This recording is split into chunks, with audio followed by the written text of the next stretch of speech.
Hello, and welcome to my channel. It's your girl Sallyson. So this week has been a very special week, a rather peculiar week. You know, you have days when you're like just sailing, cruising and everything, and then a big wave comes and just capsizes your boat.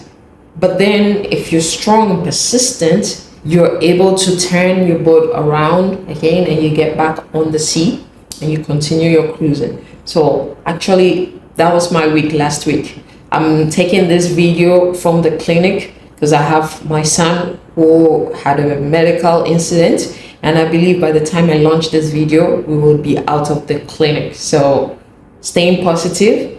And of course, I could have given 1,001 excuses not to do this video, this review, and to procrastinate. But one thing I've learned is if you want to make a change, if you have a vision and a goal, let nothing stop you. Don't let afflictions, don't let challenges, don't let anything limit you from achieving your goals. My goal is to transform the lives of people, is to help people to be financially free, financially autonomous. And if I have to do this in the hospital, well, so be it. I'm gonna do it, and I've done it. So I hope that motivates you to also take those steps to really manage your finances, because if I'm not giving up, you shouldn't give up. So today, my goal is to give you the review of the Netflix series, How to Get Rich. How to Get Rich. Yeah, it kind of goes in line with the theme of my first series, The Wealth Diaries.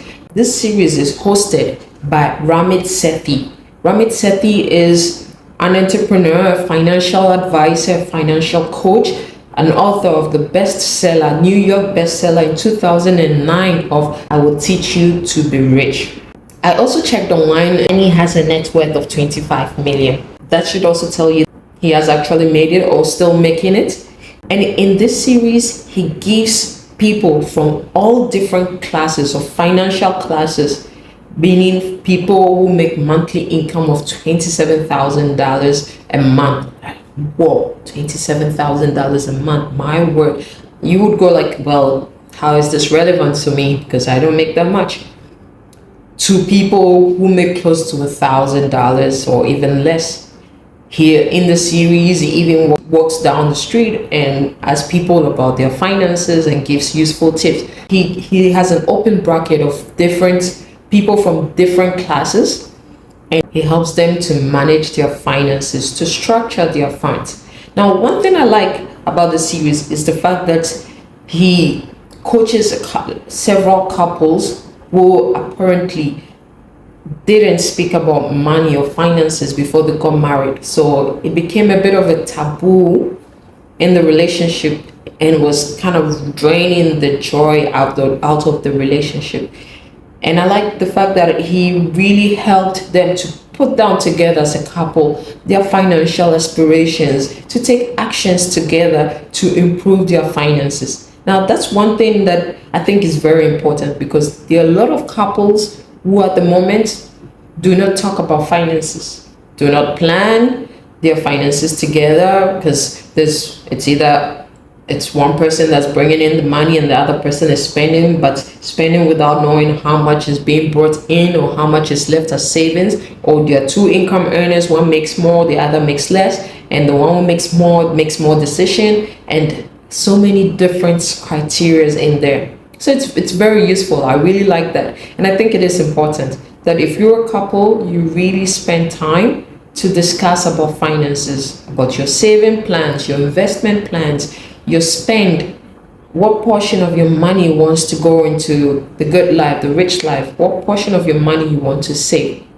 I like the fact that he also coached one that was about to get married, so that before they actually get into the marriage, they have that financial discussion there. And he also coached other people who are not married on how to also manage their finances. Now, he made certain key points. I do have my reservations. Like, he spoke about you shouldn't buy your house, or there's a misconception about buying your house. To some extent, I do agree with him, because when I did my real estate training, They said real investors invest in house or homes to rent out and generate cash flow. But I mean, it depends on which country, which continent, where you are. There are different misconceptions. There are some that would advise you it's better to own your own home. At the end of the day, you need to look into how much you're paying as rent, what is your opportunity cost versus what you pay as mortgage and everything. Because sometimes when you buy the house, as the French say, you buy it with the coup de coeur. You buy it with that sparkle in your eyes, and you might buy it a little more expensive than the market price. Your mortgage might cost a little more than your rent would cost. And at the end of the day, the question is, was it really worth it? So those are some of the things that he highlighted or got the people that he was coaching to think about. There's also points he made about the network marketing and the day traders and forex and stocks and stuff. To some extent, there are certain points that he made that I do have my reservation, because he says network marketing to a largest extent is a scam and day trading doesn't work. But I do believe that for some people it does work. At the end of the day, it depends on your persistence, your vision, your goal. So I wouldn't say a complete no to it. I would say before you get into that, into network marketing, into day trading, you need to know about it, be convinced, be passionate about it, and to say, once you get in, you say, I'm going all out and I'm going to make it. And if you do that, you will make it, because of course there are other people who have made it. So there's no reason why you should not be able to make it. Those points that he made, I do have my reservations about it, but everyone is entitled to their opinions. And I do understand that in this context, he wanted to help those people to make the right decisions or right financial decisions. So this series is really hands-on. It gives a lot of good tips on how to manage your finances. The main objective of the series is to help people get out of debt, is to help people properly manage their funds and prioritize their spend, is to help people invest, is to help people make proper career choices, and is to help people live their rich life. And one thing I like is he says your rich life doesn't necessarily have to be all about the money, and that you don't need to have millions, trillions, thousands of euros or dollars to live your rich life. It just means that you need to be able to spend on what you love, to live the lavish life on things that you love, but also to spend cautiously and to cut down on cost of things that you don't need or want.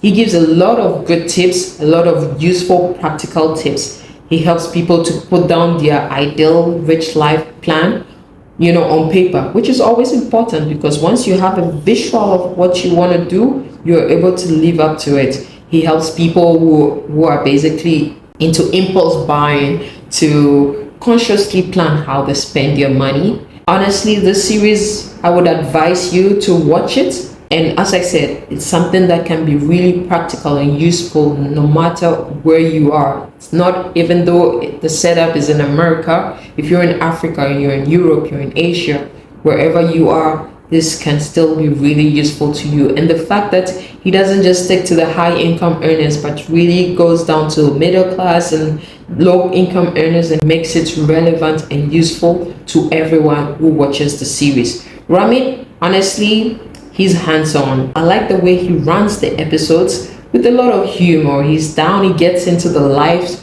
of the people that he's coaching. He gives them useful tips, he guides them, he really coaches them to their journey of proper financial management. Just to highlight, even though the series says how to get rich, it's not giving you tips on how to transform your money to millions. No. It's really helping, giving you useful tips to make sure you don't get broke and you live that rich life, the life that you dream of, but taking conscious steps and making sure that you properly manage your finances and prioritize your spend to live that rich life. So that's all on my review on how to get rich. If I'm to rank it, I will give it a 4 out of 5. There's more room for improvement. I think the series gets nicer as the episodes go on. I would let you watch it to give your own opinion, but It's something that is very relevant because a lot of people are living in these struggles. There are couples who are investing and their partners are spending, and there are those who are just not talking about finances at all. So they don't have a common financial vision or goal. And it's very important that if you're a couple, you spend that time together to plan your finances and a direction for your rich life. So if you like this review, don't forget to like, follow, and subscribe for more. And that's all for the first series, The Wealth Diaries. Next week, I start the first training on self-development, living your ideal life. So stay tuned for it. And without much ado, I say Biddy Bam, your girl Sallyson, I'm out.